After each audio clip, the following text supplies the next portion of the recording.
Hello everybody, I hope you all are doing good and I hope कि आपकी तैयारी वगैरह बढ़िया चल रही होगी। So as you all know कि हमारा जो घोस्ट बैच है फॉर सीडीएस एग्जामिनेशन वो शुरू हो चुका है ना। जहाँ पर हमने साइंस और जियोग्राफी दोनों ही सब्जेक्ट्स को एक साथ स्टार्ट किया है।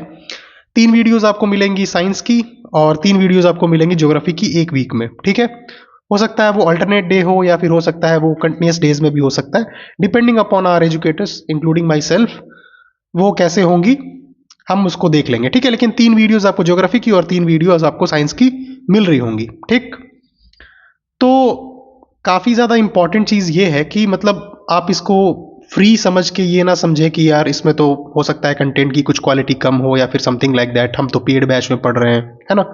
Just compare your paid batch with the जो हमारा अभी चल रहा है, और आपको उसके बाद फिर पता चलेगा कि नहीं, बिल्कुल भी कहीं से भी कमी नहीं है। और मैं तो कहता हूँ कि आपको खुद उस चीज़ का आकलन करना चाहिए। और बहुत सिंपल है वैल्यू देखना किसी चीज़ की when it comes to in this field specially. बहुत सिंपल सी चीज़ है, कैसे आप पता लगा सकते हैं कि आप जो पढ़ रहे हैं सोर्स वो रिलायबल है या नहीं है, मतलब आप उसके ऊपर भरोसा कर सकते हैं या नहीं कर सकते। एक वीडियो देखना है सिंपल किसी भी एक चैप्टर का, पीवाईक्यूज देखने हैं जाकर। ठीक है, क्योंकि आपको अल्टीमेटली तो पीवाईक्यूज सॉल्व होने चाहिए, तभी आप मानेंगे कि आप सही डायरेक्शन में जा रहे हैं, है ना। क्योंकि अगर पढ़ने के बाद पीवाईक्यूज ही सॉल्व नहीं हो पा रहे हैं फिर तो कोई मतलब ही नहीं है पढ़ने का, है कि नहीं। तो जो भी आपको कोई भी रैंडम ऐसा टॉपिक उठाइए, मैं तो बोलता हूँ जैसे लाइट चैप्टर है, लाइट चैप्टर उठाइए, पढ़ के देखिए, पढ़ने के बाद जस्ट गो और पीवाईक्यूज लगा के देखिए आप। अगर आप 80% पीवाईक्यूज सॉल्व कर पा रहे हैं, it means that you are on right track, फिर कोई दिक्कत नहीं है। समझ रहे हो, अगर 10 में से 8 क्वेश्चन आप बना पा रहे हो हर बार, ऑल्दो मैं तो सोच रहा हूं कि 100% बोलूं, लेकिन कई बार हो जाता है कुछ क्वेश्चंस अलग हो जाते हैं या फिर कुछ बिल्कुल स्टैटिक क्वेश्चंस हो जाते हैं जहां पर हमें वैल्यू एडिशन करना होता है, वो हमारा पार्ट होना चाहिए, है ना। अगर कोई क्वेश्चन नहीं बन रहा है तो इट्स आर रिस्पॉन्सिबिलिटी कि मैं उसको अपने नोट्स में ऐड करूं, ताकि जब भी मैं नेक्स्ट टाइम आऊं मेरे पास वो एक वैल्यू एडिशन के तौर पे रखा हो। लेकिन हाँ, 10 में से 8 क्वेश्चन हमसे बनने ही चाहिए, चाहे हम किसी से भी पढ़ रहे हो। ठीक, इट्स वेरी इंपॉर्टेंट। ठीक है ना। तो इस चीज़ का ध्यान रखते हुए आप इस बैच का लुफ्त उठा सकते हैं। लाइट चैप्टर कंप्लीट हो गया है, इसलिए मैंने सोचा कि कुछ अच्छे क्वेश्चंस आपके सामने पेश किए जाएं, जो कि मैं बिग डैडी प्रोग्राम से उठा कर लाया हूं। बिग डैडी प्रोग्राम हमारा पीवाईक्यू बेस्ड प्रोग्राम है, जहां पर हम सिर्फ पीवाईक्यूज के ऊपर फोकस कर रहे होते हैं, मतलब इंटेंस वे में, है ना। जहां पर एक एक टॉपिक के ऊपर बहुत सारे पीवाईक्यूज हम सॉल्व कर रहे होते हैं, है ना, ताकि आपका एक अच्छा मतलब बन पाए कंसेप्चुअल क्लियरिटी। क्योंकि if you want to clear an examination, 3 चीजें रिक्वायर्ड है जो मैं हमेशा कहता हूं। पहला है कंसेप्चुअल क्लियरिटी, दूसरा है रिवीजन, और तीसरा है प्रैक्टिस। कोई भी अगर एक एस्पेक्ट को आप मिस कर जाते हो ना, तो अल्टीमेटली आप फिर एग्जाम में सक्सेसफुल नहीं हो पाओगे। ठीक है, चलो, बात बहुत हो गई, अब कुछ क्वेश्चंस कर लेते हैं that will help us to clear our mindset कि भाई क्या चल रहा है अभी, है ना, जो हमने पढ़ा है वो सही है या नहीं है। ठीक, एट द सेम टाइम हम एलिमिनेशन का भी यूज कर रहे होंगे, ताकि आपको एक एलिमिनेशन का भी आदत पड़ जाए, है ना। मैं बस ऐसे ही टिक करने वाले क्वेश्चंस लेकर नहीं आया हूं, क्योंकि मेरा मानना है कि अगर आप एग्जाम में जाकर बैठते हैं तो सामने वाला जो कॉम्पिटिटर है आपका, उससे अगर कोई चीज आपको अलग करती है, वो है, समझ रहे हो ना क्या है, वो है एलिमिनेशन टेक्निक। सामने वाला अगर 40 कर पा रहा है तो आप 60 कर पाओगे, अगर आप एलिमिनेशन सही से लगा पाते हो तो, है ना। चलो, और फिर वही आपके लिए एक डिफरेंस क्रिएट करता है। ठीक, एनीवेज स्टार्ट करते हैं। पहला क्वेश्चन देखो, क्या कह रहा है कि streaming of light beams coming from the sun through trees said to have suggested that light travels in a straight line. Light travels in a straight line एक प्रॉपर्टी है लाइट की। ठीक है, the particles on the path of light becomes beams are visible to us because. Reason पूछा है simple कि भाई जो पाथ है वो विजिबल है लाइट बीम्स का, क्यों। रीजन बहुत सिंपल है इसका वैसे, लेकिन फिर भी हम ऑप्शंस देख सकते हैं, है ना। पहले तो ये देखो कि सन थ्रू ट्रीज, ये वाला है कीवर्ड, क्योंकि जब आप स्कैटरिंग ऑफ लाइट पढ़ रहे होते हो ना, तो आप इस चीज को पढ़ते हो, आप फोटोज देखते हो इसकी, तो कहीं ना कहीं हमारे लिए कीवर्ड बन जाता है। ठीक है, करना क्या है आपको, क्वेश्चन पढ़ो, पॉज करो उसको 10 सेकंड के लिए, आंसर करो, उसके बाद आके वीडियो देखो, तभी फायदा है इस चीज का। वैसे तो मैं रुकने नहीं वाला, मतलब मैं तो चलता रहूंगा, लेकिन जैसे ही आप क्वेश्चन देखो उसको पढ़ो और उसके बाद फिर अपना आंसर जरूर करो कमेंट सेक्शन में। पता चलना चाहिए कि आपने एफर्ट किया है थोड़ा बहुत। हाथ पे हाथ धर के बैठने से कुछ नहीं होता दोस्तों, है ना। बहुत सिंपल सी चीज है, छोटा सा एफर्ट बहुत बड़ा चेंज ला सकता है ना। एनीवेज आ जाओ, एलिमिनेशन से करेंगे, है ना। Dust particles in the air reflect light into our eyes. Possibility है, चांसेस है, क्यों नहीं, है ना। ऑप्शन नंबर बी बोल रहा है dust particle in air scatter light into our eyes. बिल्कुल चांसेस है, पॉसिबिलिटी है इसकी भी। ऑप्शन नंबर सी बोल रहा है dust particle in the air refract light into our eyes. क्या रिफ्रैक्शन का फिनोमिना यहां यूज हो सकता है? एज यू ऑल नो कि भाई रिफ्रैक्शन में हमें एटलीस्ट दो मीडियम तो चाहिए होगा ना, लेकिन यहां तो पूरा प्रोसेस ही एक मीडियम में हो रहा है, तो क्या रिफ्रैक्शन यूज हो सकता है यहां पर? The answer is no. Next option देखो, dust particle in the air polarise light into our eyes. Polarisation का फिनोमिना कहां से आ गया यहां पर? कोई तुक बनती है इस बात की? हिपोक्रेसी की भी सीमा होती है दोस्तों। चलो ये भी नहीं हो सकता, बचे ये दो। इसके लिए एक सिंपल जो फिनोमिना होता है उसको हम बोलते हैं स्कैटरिंग। आपको ये नहीं पूछेगा कि स्कैटरिंग होती क्या है सर, ठीक है ना? स्कैटरिंग होती क्या है कोई नहीं पूछेगा, बिकॉज मैं कवर कर चुका हूं। फिर भी बता देता हूं कि मान लो कोई एक डस्ट पार्टिकल है, यहां पर रे ऑफ लाइट जो आती है, इंसिडेंट होती है, उसके बाद पढ़ने के बाद वो कुछ ऐसे बिखर जाती है ना, जिसकी वजह से हमें वो पाथ विजिबल हो जाता है।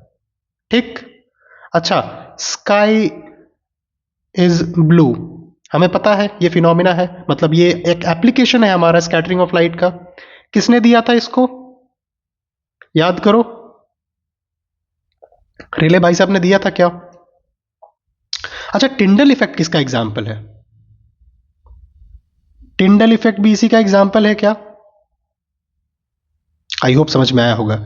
सो the answer will be option number B, dust particle in the air scatter light into our eyes.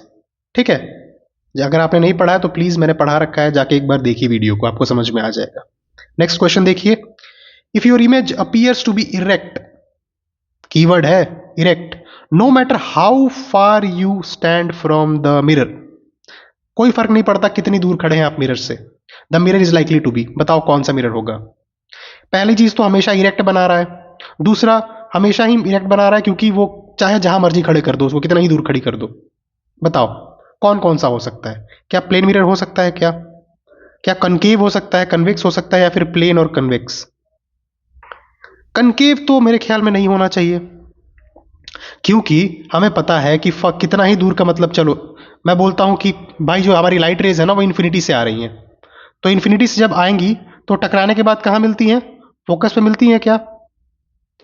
टकराने के बाद फोकस पे मिलेंगी क्या? तो इरेक्ट थोड़ी बनेगा इमेज, वहां पर कौन सा इमेज बनेगा? रियल इमेज बनेगा, है ना? इसका मतलब कनकेव तो गलत हो गया। अब यहां पर दो ऑप्शन बचते हैं हमारे पास, प्लेन, कॉन्वेक्स। कॉन्वेक्स का हमें पता है कि हमेशा ही वो वर्चुअल इनडायरेक्ट इमेज बना रही होती है और बहुत ही छोटे साइज का इमेज बनता है। आप ये कह सकते हो कि कन्वेक्स मिरर में जो इमेज का साइज होता है वो हमेशा ही ऑब्जेक्ट के साइज से छोटा ही बन रहा होता है, बड़ा नहीं बनेगा। और हमेशा कैसी इमेज बनती है? Virtual and erect. किस केस में? कॉन्वेक्स के केस में। समझ पा रहे हो? सिमिलरली जो आपका प्लेन मिरर होता है उसमें भी हमें कैसा देखने के लिए मिलता है? हमेशा ही वर्चुअल एंड इरेक्ट देखने के लिए मिलता है। अरे पढ़ाया था ना, याद तो नहीं है, मतलब भूल तो नहीं गए तुम? चलो कोई नहीं, मैं रिकॉल करा देता हूं, ऐसा कुछ नहीं है। देखो, ये मान लो प्लेन मिरर है हमारा मित्रों, मान लो यहां पर मैंने कोई एक ऐसे रखा है ऑब्जेक्ट, ठीक है? एक लाइट हमारी इधर गई और बिल्कुल सामने सामने बाउंस बैक करती है, दूसरा हमारा कुछ इस तरीके से आएगा और ये हो जाएगा angle I equal to angle R, law of reflection follow करेगा। एक्चुअली मेरी जो हमारी रेज होती है यहाँ पर मीट नहीं कर रही होती, तो हमें एक्सटेंड करना पड़ता है अपनी लाइट रेज को, और यहाँ पर कहीं वो पीछे मिल रही होती हैं। अगर वो बिहाइंड द मिरर बन रहा है कोई चीज, तो कैसा इमेज बनेगा? वो क्या बोलते हैं उसको? Virtual and erect. ठीक है, साइज क्या हमने पढ़ा था भाई? सेम साइज का बन रहा होता है, यानी कि m इक्वल टू +1। +1 क्यों? प्लस क्यों, पहले तो ये बताओ।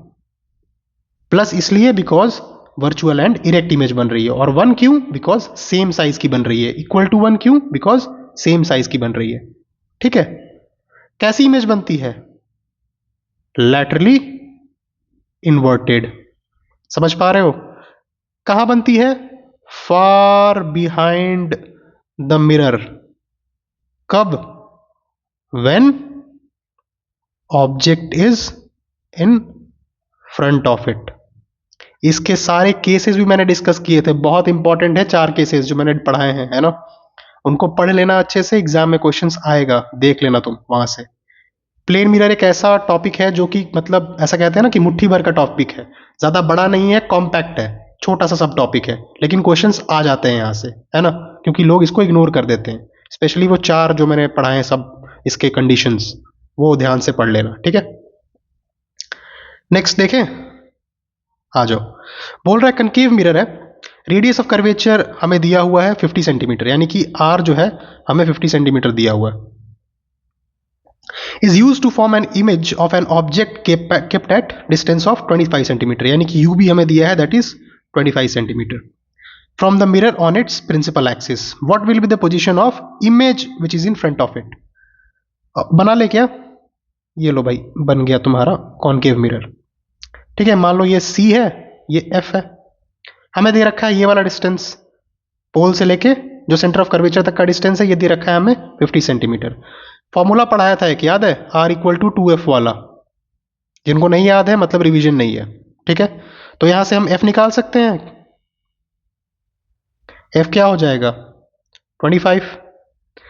जो मेन चीज हमें गड़बड़ कर सकती है वो है हमारी साइन कन्वेंशन। अब हमें देखना पड़ेगा कि पोल से हम लेफ्ट की साइड जा रहे हैं, क्या बताया था क्लास में, अगर पोल से लेफ्ट की साइड जा रहे हैं तो हमें कैसा लेना होगा sign, negative.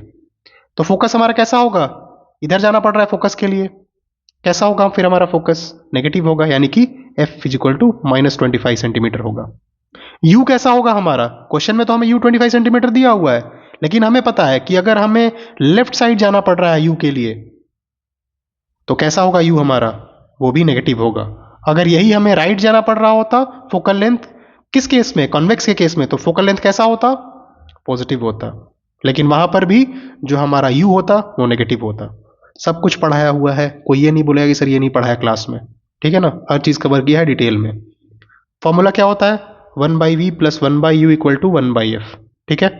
1/v minus 1/25 equal to -1/25, बस पुट कर रहा हूं वैल्यूज और कुछ नहीं। v क्या हो जाएगा, इन्फिनिटी पे बन रहा है इमेज, कहां बन रहा है, इन्फिनिटी पे। इसके लिए आपको सॉल्व करना ही पड़ेगा, है ना, इसके लिए फिर ऐसा कोई ऑप्शन नहीं है कि मैं ऑप्शन से एलिमिनेट करूं, ये तो बिल्कुल न्यूमेरिकल है, सॉल्व करना ही पड़ेगा इसको, तो समझ पा रहे हो ना। चलो आगे बढ़ते हैं,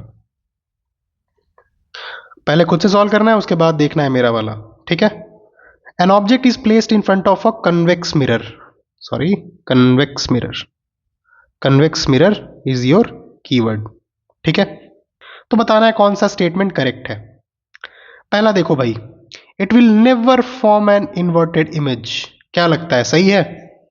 हमको पता है कि कन्वेक्स मिरर में हमेशा ही किस तरह का इमेज बनता है, कैसा इमेज बनता है भाई कन्वेक्स मिरर में, अभी जस्ट ऊपर हमने किया है क्वेश्चन को, रियल एंड इन्वर्टेड बनता है क्या, या फिर वर्चुअल एंड डायरेक्ट बनता है। बोल रहा है it will never form an inverted image, correct पूछा है भाई, यानी कि पहला ऑप्शन तो सही है, मतलब यही सही हो जाएगा। कोई नहीं, नेक्स्ट देख लेते हैं इनमें भी, क्योंकि ऑप्शंस को भी पढ़ना बहुत जरूरी है ना। The image moves towards the focus when the object moves towards the mirror. चलो एक्सप्लेनेशन देख लो। तो when object moves towards the mirror, in case of convex mirror बता रहा हूं, then image also moves towards the mirror. किसे case में, convex mirror के केस में, यानी कि ये वाला ऑप्शन तो गलत हो गया। कुछ नहीं चेंज कर दिया था, समझे दोस्तों, देखो ध्यान से, उल्टा कर दिया और कुछ नहीं, उनको लगा कि हमें दिखेगा नहीं ऑप्शन ठीक है। चलो, depending upon the position of object with respect to mirror the image can be inverted and real. अब ये बोल रहा है कि भाई देख लो, कभी अगर inverted, real and inverted image बन जाए कॉन्वेक्स केस में, तो क्या कभी बनता है क्या।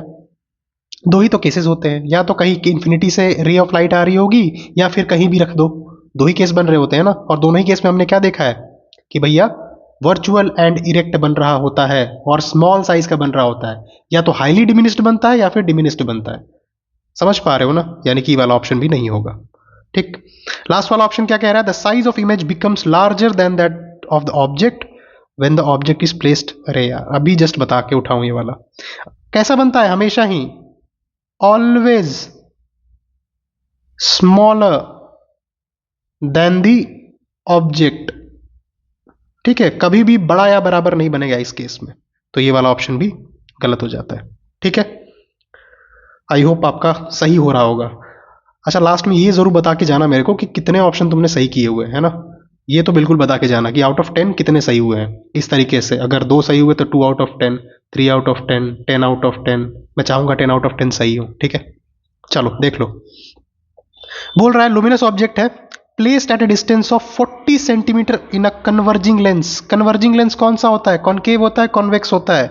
इसका आंसर मुझे कमेंट में ही चाहिए। फोकल लेंथ दे रखा है कि भैया 25 सेंटीमीटर है हमारा फोकल लेंथ उसका। ठीक है, अभी जस्ट एक बहुत बड़ा ट्रैक्टर गया है यहाँ से, तो अगर आवाज आए ना बैकग्राउंड में तो उसको अवॉइड कर देना। ठीक है, मेरे पास ऐसा साउंड प्रूफ ग्लासेस नहीं है घर में। ठीक, एनीवेज, तो लुमिनस ऑब्जेक्ट है, प्लेस किया गया है 40 centimetre from a converging lens. Converging lens जो कि कन्वर्ज कर रही है, कोई ये वाली लेंस है ना। इसका नाम मैं नहीं बता रहा, तुम बताओ इसका नाम। क्या कॉनकेव होता है क्या, या फिर कन्वेक्स होता है? चलो देखो क्या दे रखा है। इसका दे रखा है फोकल लेंथ, यानी कि ये हो गया f1, ये होता है 2f1। ठीक है, ये हो जाएगा f2 और ये हो जाएगा 2f2। ठीक, अब देखो क्या बोल रहा है कि इमेज कैसी ऑब्टेन होगी स्क्रीन के ऊपर।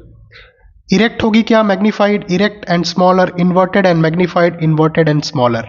बताओ भाई, अगर ये वाला डिस्टेंस आपका 50 सेंटीमीटर है, सॉरी 25 है, अगर f1 25 है तो 2f1 क्या हो जाएगा? 2 इंटू 25 यानी कि 50 सेंटीमीटर, यानी कि ये वाला 50 है। बोल रहा है ऑब्जेक्ट यहां पर कहीं है 40 सेंटीमीटर इन दोनों के बीच में। ठीक, अगर इन दोनों के बीच में अगर इमेज कहां बनेगा? अगर आपका जो ऑब्जेक्ट है f1 और 2f1 के बीच में बना है, रख रहा है, तो बियॉन्ड 2f2 बनता है। यानी कि पहले तो ये बताओ कि जो आपका एक्चुअली में रेज मीट करेंगी या नहीं? तो बिल्कुल मीट कर जाएंगी, करेंगी ना भाई। जब कर रही हैं तो हमेशा ही कैसा बनेगा? रियल एंड इन्वर्टेड इमेज बनेगा। कैसा बनेगा? रियल एंड इन्वर्टेड, यानी कि इरेक्ट वाला जो ऑप्शन है ये तो हटा ही दो दोनों।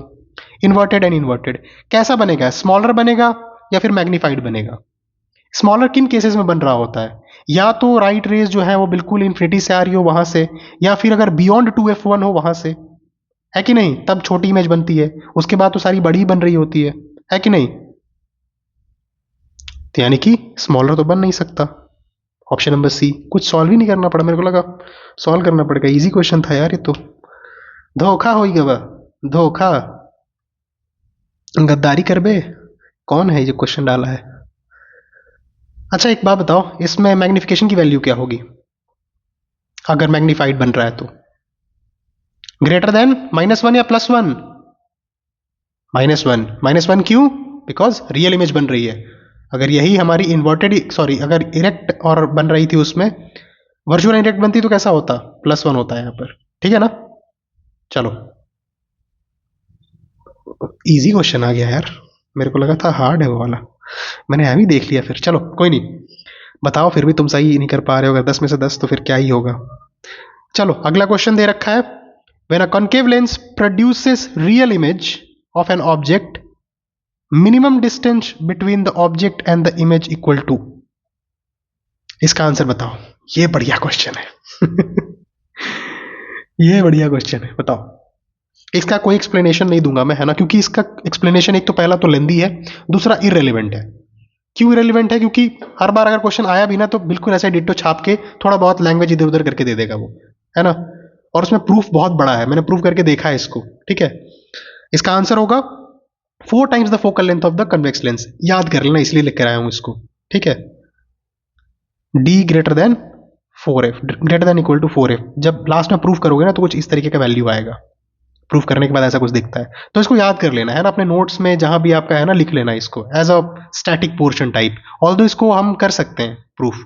ठीक है, थोड़ा लंबा प्रूफ आता है जहां पर आप चीजों को मतलब डिस्टेंसेस आप अज्यूम करके इसको प्रूव कर सकते हो। ठीक है, लेकिन हम नहीं करने वाले इधर। सिंपल सी चीज़ है, क्योंकि याद करना ही पड़ेगा आपको। जब एग्जाम में आएगा तो प्रूफ करने का कोई भी मतलब नहीं है दोस्त, है ना। तो बस एक बार याद कर लेना इसको। नेक्स्ट देख लें क्वेश्चन। चलो बताओ इसका। Ray of light is incident on a plane mirror at an angle of 40 degree. At an angle of 40 degree. कौन सा मिरर है? प्लेन मिरर है, कीवर्ड है। Respect to the surface normal, ठीक है, बिल्कुल सही बात है। तो जो रे ऑफ लाइट है is incident on a plane mirror at an angle of 40 degree with respect to the surface normal, ठीक। तो जब वो रिफ्लेक्ट होगी फ्रॉम द मिरर तो कितना डेविएशन हो रहा है उसमें, यानी कि इस तरीके से पूछ रहा है। देखो यहां पर कोई है प्लेन मिरर, यहां से कोई इंसिडेंट रे आया और इसको जस्ट छू के प्यार से निकल गया, और ये हमारा है नॉर्मल, ये हमारा है नॉर्मल, ठीक है। इंसिडेंट रे कहां से, मैंने हमेशा बताया कहां से बनता है भाई, हमेशा नॉर्मल से बन रहा होता है। नॉर्मल से हम अपने एंगल को मेजर करते हैं, यानी कि ये 40 डिग्री है, ठीक है। तो जब ये 40 डिग्री है तो ये कितना होगा, ये भी 40 डिग्री होगा। क्यों? Angle I equal to angle R, law of reflection याद होना चाहिए, ठीक है। ये भी कहां से देखेंगे, नॉर्मल से देखेंगे। अब ये पूछ रहा है कि जब वो रिफ्लेक्ट हो रही है मिरर से तो कितना डेविएशन हो रहा है। तो अगर रिफ्लेक्ट नहीं होती तो कैसे जाती लाइट, क्या कुछ ऐसे निकल जाती क्या, बिल्कुल सीधी, अगर रिफ्लेक्ट नहीं होती तो डेविएशन कितना आ रहा है, मतलब कितना उसमें घुमाव आ रहा है, यानी कि ये वाला एंगल पूछ रहा है कितना घूम रहा है, ये वाला मान लो, इसको अल्फा मान लो, इसको, है ना, इसको एंगल ऑफ डेविएशन, ये है इसका एंगल ऑफ डेविएशन। फॉर्मूला होता है बहुत सिंपल डेविएशन का, डेविएशन का फॉर्मूला बहुत सिंपल होता है, 180 degree minus I plus R. Angle है ये आपके एंगल ऑफ इंसिडेंस और एंगल ऑफ रिफ्लेक्शन। इस केस में क्या हो जाएगा, angle I equal to angle R. क्यों? Angle of incidence equal to angle of reflection, याद है लॉ ऑफ रिफ्लेक्शन। तो 2i बोल सकते हैं इसको, इसको भी i मान लो, 2i बोल सकते हैं, दोनों सेम ही है। यानी कितना हो जाएगा, 2 इंटू 40 डिग्री यानी कि 80 degree, 180 minus 80 degree equal to 100 degree, ठीक है। आई होप ये वाला भी सही हुआ होगा आपका, ठीक है ना। आगे बढ़े मित्रों, और मुझे उम्मीद है कि क्वेश्चन पसंद आ रहे होंगे। मैं सिंपल सिंपल वाले नहीं उठा के लाया कि सिर्फ 1/v plus 1/u equal to 1/f लगा दो तुम और तुम्हारे क्वेश्चन सही हो जाए। थोड़ा सोचने वाले क्वेश्चंस मैंने रखे हुए हैं, ठीक है। ऑल तो जिन्होंने पढ़ाई की है उनके लिए कोई बहुत बड़ी बात नहीं है, सिंपल ही है, ठीक। चलो, बोल रहा है कि भाई एक स्फेरिकल एयर बबल है जो कि कहाँ फंसा हुआ है, ग्लास में फंसा हुआ है। देखो spherical air bubble is embedded in a piece of glass. For a ray of light passing through the bubble, it behaves like a... हाँ हाँ, बढ़िया क्वेश्चन है दोस्त, बढ़िया क्वेश्चन है। देखो बताओ क्या होगा इसका आंसर। तो वो कैसा बिहेव करेगा, है ना, ये पूछ रहा है आपसे। मान लो कुछ ऐसा है, देखो कुछ ऐसा है, मान लो कोई एक ये आपका पीस ऑफ ग्लास है, उसके अंदर ऐसा कुछ फंसा हुआ है वो एयर बबल, जैसा भी है देख लो, थोड़ा इसको और क्लोज कॉम्पैक्ट करना पड़ेगा। तो फिर वो कैसा बिहेव करेगा, सिंपल सी चीज़ है। तो इसके लिए एक चीज़ बता देता हूँ पहले तो, आई होप आप सॉल्व कर पाएंगे इसको, तुम सब चालाक हो कर लोगे। पहले तो ये बताओ कि एयर का रिफ्रैक्टिव इंडेक्स क्या होगा। एयर का रिफ्रैक्टिव इंडेक्स क्या होता है, 1 होता है क्या?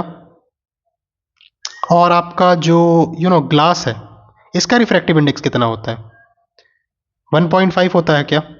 तो आप बताओ रेयरर कौन सा होगा, डेंसर कौन सा होगा? तो ऑब्वियसली जो आपका कम है वो ये रेयरर हो जाएगा, जिसका रिफ्रैक्टिव इंडेक्स कम है, और जिसका ज्यादा है वो डेंसर मीडियम हो जाएगा। क्यों ऐसा है ये भी बता चुका हूं, इतना बढ़िया एक्सप्लेन किया है मैंने। रेयर डेंसर तो को भी मैंने इतना अच्छा एक्सप्लेन किया है क्लास में, तो कृपा करें जाकर देखें उस वीडियो को, ठीक है। चलो मैं इसको मैग्नीफाई करके बना देता हूँ। ये मान लो आपका एयर बबल है और इसके आसपास में ग्लास है, ठीक है। लाइट रे इंसिडेंट हुई कुछ ऐसे, ठीक है, और ये आपका नॉर्मल है, ठीक ना। ऐसे ही बना लो, चलो इसको थोड़ा सा और टेढ़ा कर देते हैं क्योंकि ऐसे नहीं होगा, क्योंकि सीधी जा रही है ना लाइट। तो आपका मान लो कुछ ऐसा, ठीक है।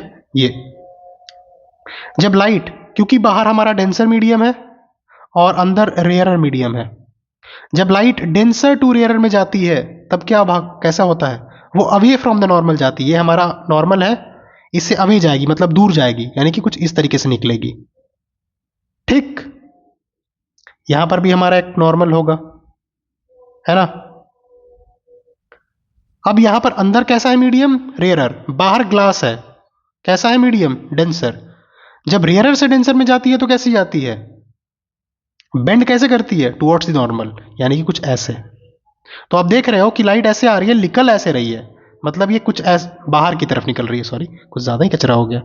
कुछ ऐसे बाहर की तरफ, कुछ बाहर की तरफ निकल रही है, ऐसे ऐसे बाहर की तरफ निकलेगी। सेम इधर भी करोगे तो इधर की साइड निकलेगी, ऐसे आएगी ना जब लाइट, तो बाहर की तरफ निकलेगी, यानी कि it will act as a diverging lens. Simple है, यहां से आपको दिख रहा है कि कुछ बाहर की तरफ निकलती हुई दिखाई दे रही है, ठीक है ना?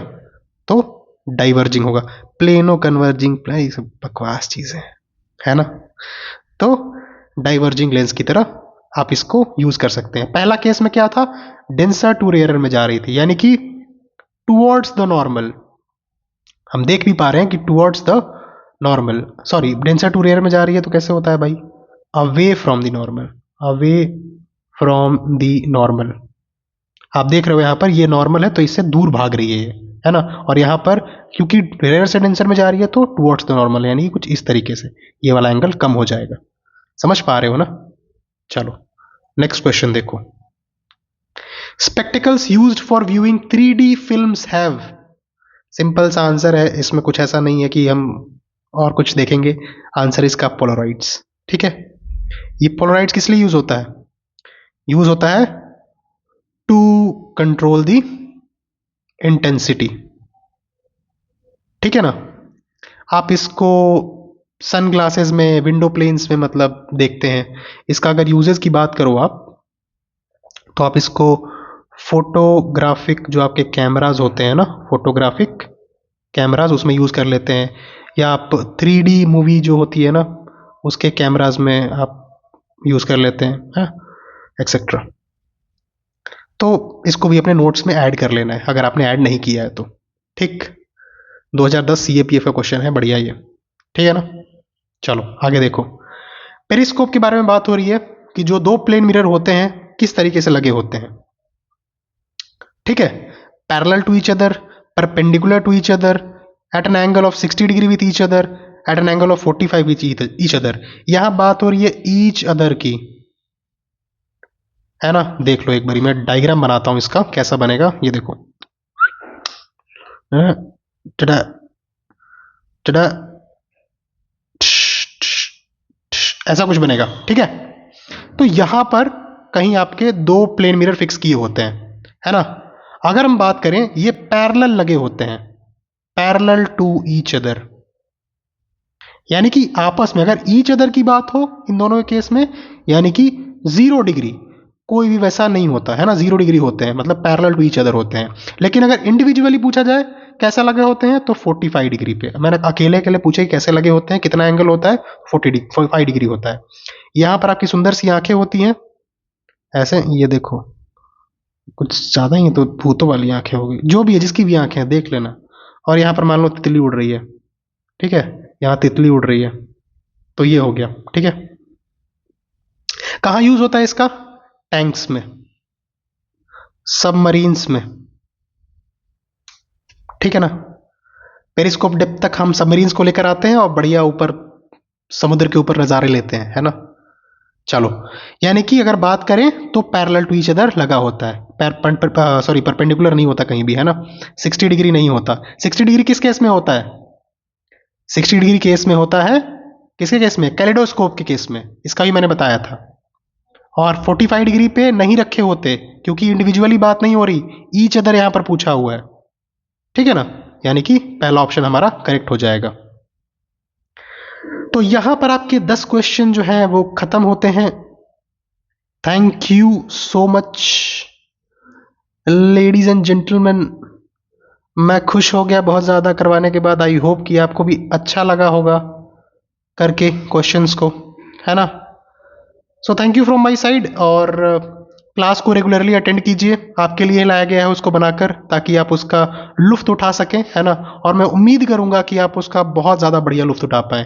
किसी भी पेड बैच से कम नहीं है वो, है ना? बस इतना याद रखना, हल्के में मत लेना।